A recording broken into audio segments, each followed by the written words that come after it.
Good evening, and thank you so much for joining me here at the First Alert Desk. My name's Karli Barnett. We want to give you a look at some of the stories that we are following for your Sunday. Some of these are actually updates to breaking news that we brought you last night right here on Atlanta News First. Others are some previews of what we are going to be covering this evening. We hope you will join us tonight at 10 on Peachtree TV and 11 on WANF. You can join us on TV or wherever you stream Atlanta News First. You can join us on atlantanewsfirst.com and, of course, our Atlanta News First app. That is where you will get breaking news updates sent directly to your phone. In just a minute here, we're going to have First Alert meteorologist Cutter Martin come up here. He's going to give you the latest on Milton, as well as, of course, our forecast here at home as we look ahead to the work week. But in the meantime, I did want to give you an update to some stories that we first brought you. This one as breaking news last night on Atlanta News First. This is the scene right here. We now know the victims. They have been identified after this triple shooting that took place outside of a DeKalb County gas station. Police responded to sort of a small shopping center containing that gas station and several other businesses in the 1200 block of Panola Road around 7 p.m. last night. They reportedly found Jashir McLean, 21 years old, dead from gunshot wounds. San Antonio Shaw, who is 29 with a gunshot wound to the leg, and Nadia Wise, who is 29 with a gunshot wound to her chest. Shaw and White were both hospitalized. Their injuries are not considered life-threatening. That is the latest according to police. Now, police believe a car may have pulled up and shot those people before driving off. At this point, it is still unclear what could have prompted the shooting. No word of any arrests or any possible suspects in this case yet. But of course, we are going to keep you updated on Atlanta News First and right here on the First Alert Breaking News Desk once we learn any new information. And taking you back out here live, this is just a quick update to another story that we had brought you yesterday. Police are still searching tonight for a murder suspect who is at large. This is video from that scene yesterday that we brought to you right around 8 o'clock last night.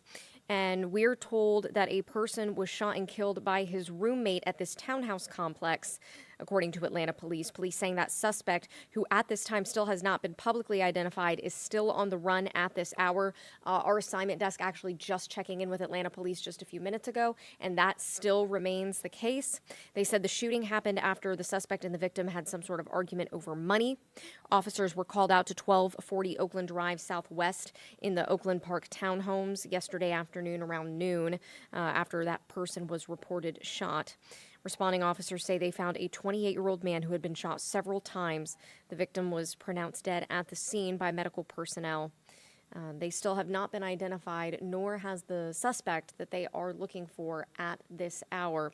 But again, something that we will continue to keep you updated on. Wanted to let you know, if you live in this community or you know someone who does, that this person is still on the run tonight.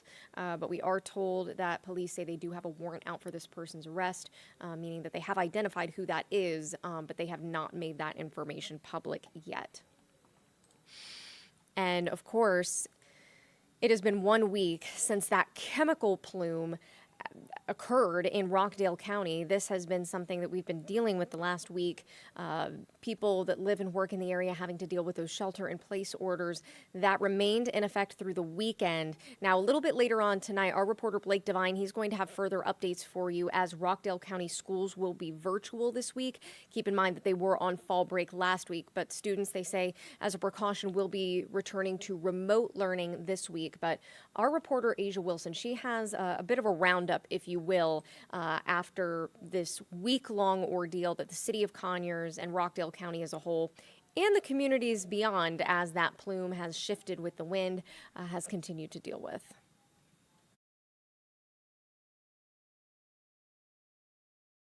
Again at 7 o'clock tonight and will be over at 7 tomorrow morning. This has caused frustration for people who've had to evacuate or shelter in place for a week. The extended order comes as chemical plumes continue to linger over the Biolab facility in Conyers since Sunday's fire. We're told the county decided to extend the shelter in place this weekend based on findings from the Environmental Protection Agency. However, no official will go into detail on why. At this point, we do know Rockdale County schools return Monday, but they'll do it virtually. And officials also say the county's courts and government facilities will open again starting on Monday, but right now, some say they feel left in the dark with the lack of communication from leaders. We don't have the guidance, so we're having to find it ourselves. They're not getting a lot of answers is the most frustrating part. And I'm trying to be optimistic otherwise. That's the best thing that we all can do anyhow. Now, calls to shut down the facility have reached the state capitol. We do know the Environmental Protection Agency is leading an investigation into what happened at the Biolab. Reporting for Atlanta News First, I'm Asia Wilson.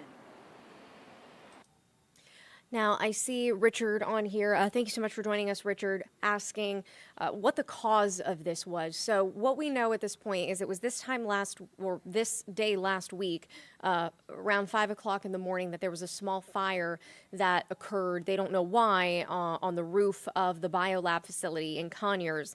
And then when the sprinkler went off, the water caused a chemical reaction with the chemicals that were housed there. Then, a little bit later on, a few hours later, around noon, that fire reignited. They had to put more water on the fire, which then, again, caused further chemical reaction. The fire ultimately put out around 4 p.m. last week. However, the cloud that we continue to see is the result of that chemical reaction that continues to take place as a result. So that, at this time, is the cause of the chemical plume. It's still unclear what has caused the fire, but investigators are looking into all of that. If you have further questions about this, we have done extensive reporting all week long, including our investigates team looking back at the history of this biolab facility. This is not the first incident that has taken place there. We also have, we had several reporters out there. And again, you can get the latest on this tonight too from our reporter Blake Devine as well. All right, now this next story, I want to bring you out to our website. We got this video in from Atlanta police looking for jewelry thieves tonight that they say stole $14,000 worth of jewelry from Greenbriar Mall. I'm going to play out this video for you. So at this time, investigators are looking for the suspects that you see on your screens. You see they get into tussle over that jewelry. Ultimately, police say that the thieves were able to make off with $14,000 worth. This is time-stamped for October 1st. That took place at the Greenbriar Mall. So if you know anything about who those people in the video could be, Atlanta police are urging you to give them a call. Now, I want to take you back out to our website for one more story. Bear with me, guys.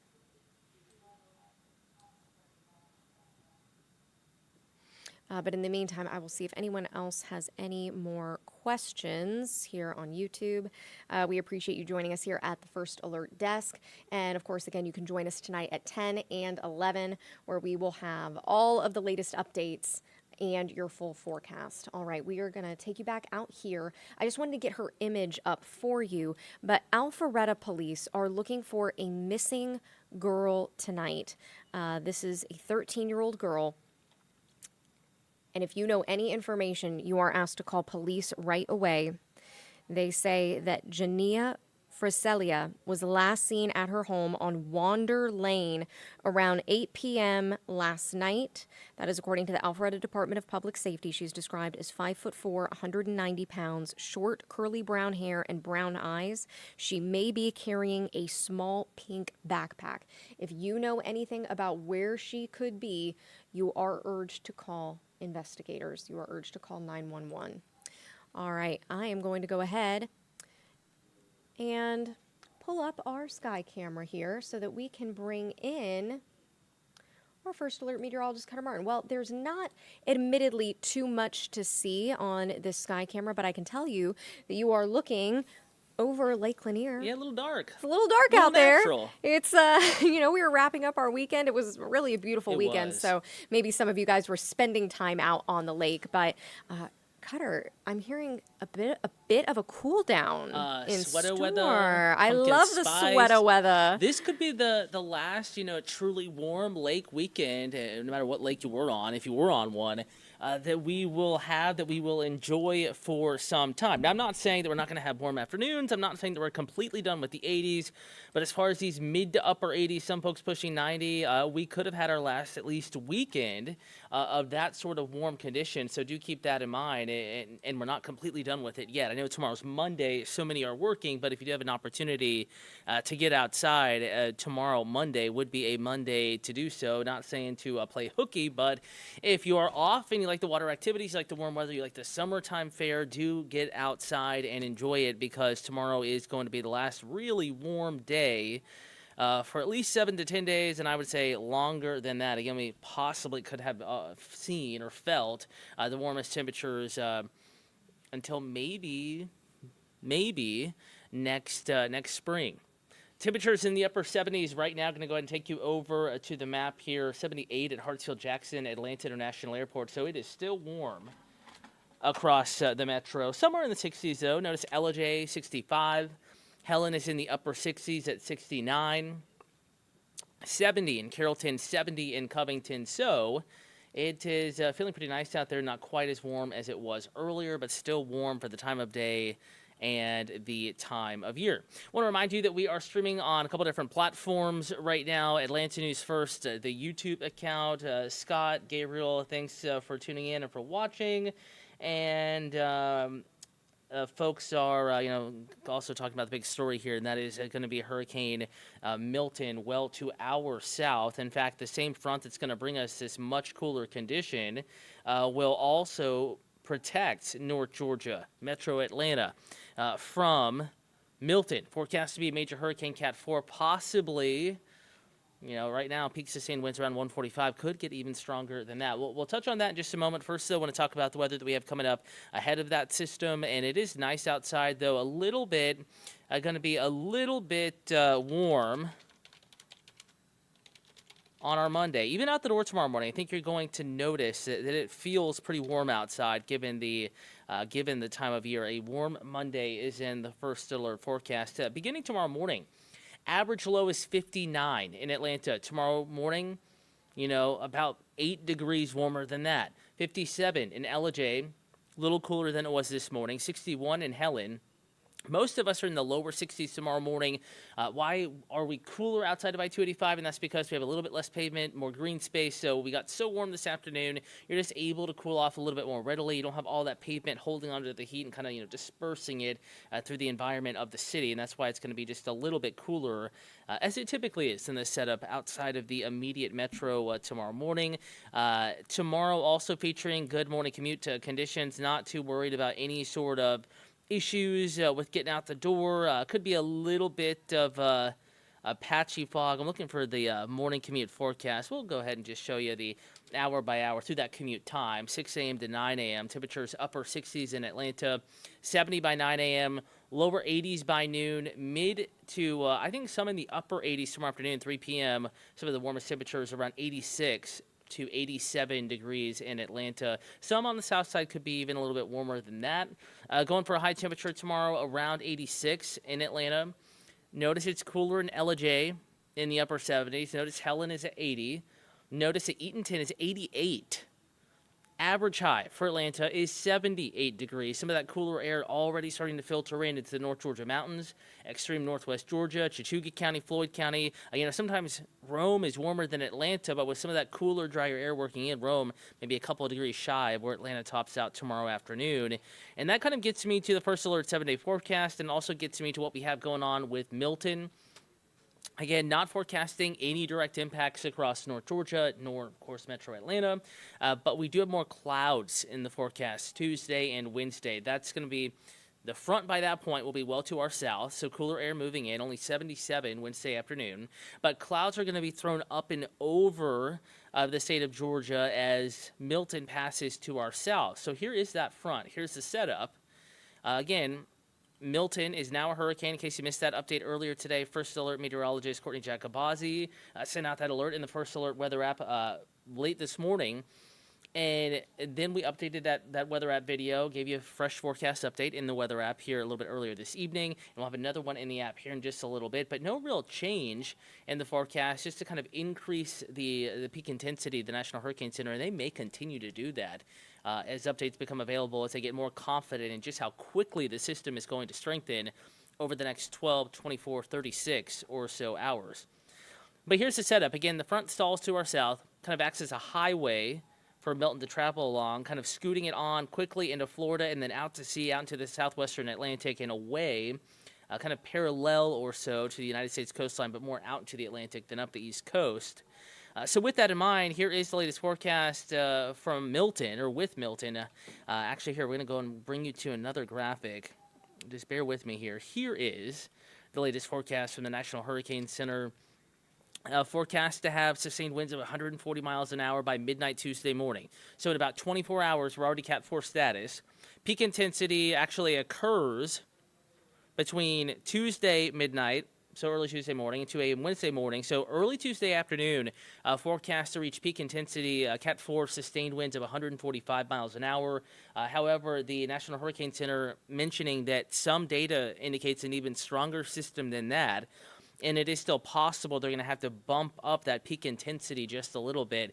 Also of note, though, while rapid strengthening is in the forecast over the next 36 hours or so, we could have more significant weakening as it approaches the Florida coastline. Now, it'll still be a very impactful system, spreading severe impacts across the Florida peninsula, but it may be able to lose its peak intensity and really start to decline in structure and weaken a bit as it approaches the Florida coastline. But by that point, the damage has already been done, so to speak. It's going to pack quite a storm surge into the west coast of Florida, an area that is always vulnerable to storm surge inundation and coastal flooding, tidal flooding. Even more so now that they are reeling from damage caused by Helene.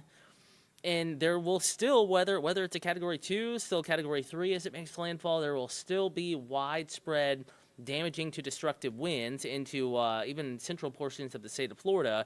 And there will be heavy rain, some inland flooding risk, especially along and north of the track. Again, the structure is going to be changing as the system interacts with this front.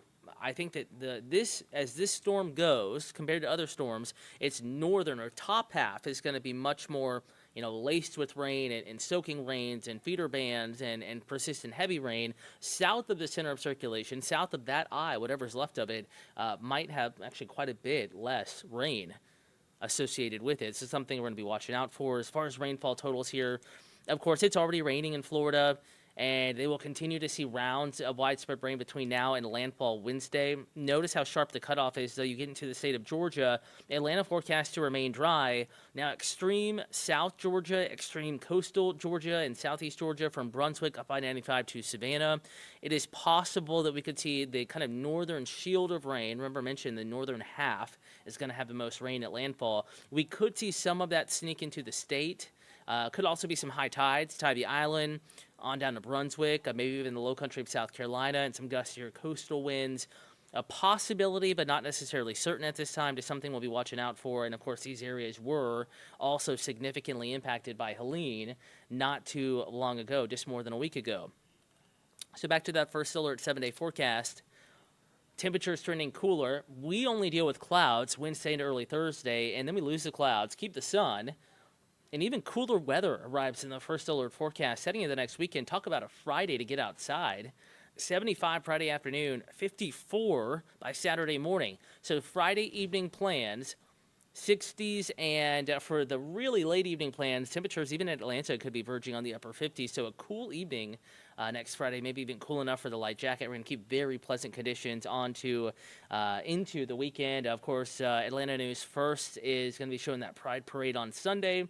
Through Midtown Atlanta, the weather looks stunning, a little cool in the morning, 81, like no humidity, sunshine, light breeze as we get into our Sunday afternoon. So it really, really, really is going to be a nice weekend ahead. Again, we'll keep you updated on Milton and beyond. Another fresh take of the forecast is going to be put in your first alert weather app here momentarily. You'll be buzzed with a little notification when that video is in the app. You can also catch Karli, Barnett and I tonight on Peachtree TV, Atlanta CW affiliate, and then again tonight the late news, hopefully going on time. But we'll let you know if we go on a few moments late there tonight on WANF, Atlanta News First at 11 p.m. Again, a dark picture, but a cozy image there of Lake Lanier. Hopefully you're able to get outside, lake or otherwise, enjoy the warm weather, the sunshine today. More sunshine, but much cooler weather on the way in the work week forecast.